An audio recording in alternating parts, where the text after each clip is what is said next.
काय बाई, शाळा शिकले असते लहानपणी तर बरं झालं असतं. मायबापा हाताला धरायचे आणि शाळात नेऊन घालायचे आणि म्हणायचे शिक माय शाळा, तुझं जीवाचं कल्याण होईल. मला त्या टायमाला कळालं नाही. मला वाटलं कायचं कल्याण होतंय आणि कायचं काय होतंय.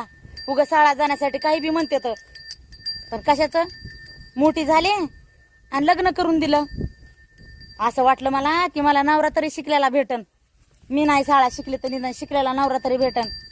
कशाचं जनावर सांभाळणार नवरा भेटला. मला तरी माझी सही येते या, त्यांना तर त्यांच्या नावाची सही बी येत नाही.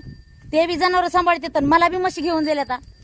या ही लय पळती म्हणून ही तर ही हातात धरली या, आणि त्या नाहीत पळत म्हणून त्या तिकडं लागल्यात चराय. त्या तिकडं 2 आणि ही 3 म्हशी दिल्यात मला घेऊन सांभाळाय. लागले आता वावरात येऊन चारायला. आता मला त्या शाळाचं महत्व कळालं.